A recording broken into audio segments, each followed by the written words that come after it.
ஒரே மேட்ச்ல achievement point ஏறிச்சா?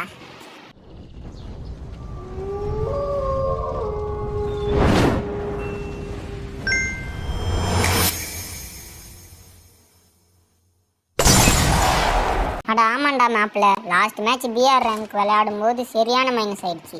சரி இந்த முறை நம்ம ஹெட்ஷாட்லாம் அடிக்க தேவையில்லை, எப்படின்னா அழுத்தி பிடிச்சி இந்த மேட்ச்சில் ப்ளஸ் ஆகணும்னு சொல்லிட்டு நானும் அழுத்தி பிடிக்கலான்னு போகிறேன். ஃபஸ்ட்டே ஒரு எனிமி வருவான், அவனை சரியான அழுத்தி ஒரு வழியாக M590 வச்சு அவனை எலிமினேட் பண்ணுறேன். நம்ம கிட்ட பாதி HP தான் இருக்கும். சரின்னு மெடிக்கேட் சுற்றிட்டு போனாக்கா இன்னொரு எனிமி வருவான், அவனையும் சரியான அழுத்திடுவேன். சரி M590 வச்சு இவனையும் எலிமினேட் பண்ணிடலான்னு பார்த்தாக்கா டேமேஜே சரியாக விழுகாது. நானும் என்னென்னமோ பண்ணி பார்ப்பேன். உடனே அவன் குளோவால் போட்டதும் நானும் ஏறி போய் சரி M590 வச்சு அவனை எலிமினேட் பண்ணிடலாம், ஒரே புல்லட் தான் பார்த்தா ஓரியான் போட்டுருவான்.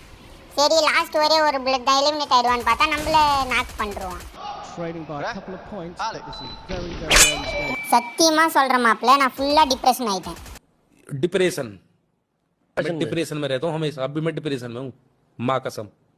சரி நம்ம கூட ஒரு தமிழ் பிளேயர் கனெக்ட் ஆகிருப்பார், அவரை ரிவே பண்ண சொன்னேன். அவர்கிட்ட சுத்தமாக காயின் இல்லை, அவரும் எங்கெங்கேயோ காயின்லாம் எடுத்து நம்மளே ரிவே பண்ணி விடுவார்.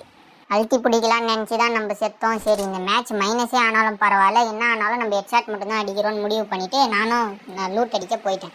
கரெக்டாக அப்போன்னு பார்த்து நம்ம மொபைல் லேக் ஆக சரி அவ்வளோதான் நினச்சின்னு நானும் என் லூட்டெல்லாம் எடுத்துகிட்டு வந்துட்டேன். M590 புல்லட்டை பார்த்தா காணும். சரி நம்ம வெண்டிங் மிஷினில் வாங்கலாமேன்னு சொல்லிட்டு ஷார்ட் கன் புல்லட் வாங்குறேன். திடீர்னு ஃபயர் பண்ணுற சத்தம். நானும் புல்லட்லாம் வாங்கிட்டு டக்குன்னு ஃப்ரீ கில் எடுக்கலான்ட்டு ஓடுறேன். பார்த்தா அவன் கில்லே கன்ஃபார்ம் பண்ணிட்டு இருப்பான். சரின்ட்டு நானும் போயிட்டு இங்கே ஒளிஞ்சிக்கலாம் வருவான்னு பார்த்தா அதுக்குள்ளே வந்துட்டு இருந்தான். நானும் பழகு தோஷத்தில் ஸ்டாரில் அழுத்த ஆரம்பிச்சிட்டேன்.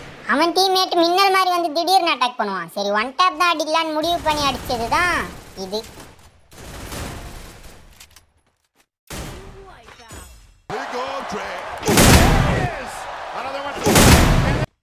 ஆப்போனண்ட்டுக்கு சரியான ஷாக்கு. ரெண்டு பேரும் மேட்ச் முடிகிற வரைக்கும் நம்மளே தான் பார்த்துன்னு இருப்பாங்க.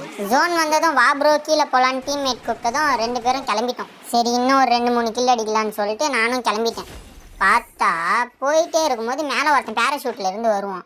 அடிப்பேன் பாருங்க ஹெட்ஷாட்டு. ஆல்ரெடி எலிமினேட் ஆன ரெண்டு பேரும் எமோஜிலாம் போட ஆரம்பிச்சிருவாங்களாம்.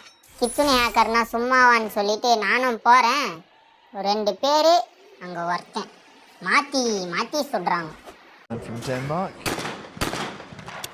நான் சும்மா இருப்பேனா? அழகாக போயிட்டு ஒருத்தன் நாக் பண்ணி கில்லு கன்ஃபார்ம் பண்ணி என்னதான் இந்த மேட்ச் நம்ம போய் அடிக்கலனாலும் 73+ ஆயிடுச்சுன்னு சொல்லிட்டு சந்தோஷத்தில் வெளியே வந்து பார்க்குறேன். அச்சீவ்மெண்ட் பாயிண்ட் ஏறி டெர்மினேட்டர் பேட்ச் கொடுத்துருக்காங்க. ரொம்ப பார்க்காத வீடியோ முடிஞ்சு கண்டென்ட் இல்லாதான்.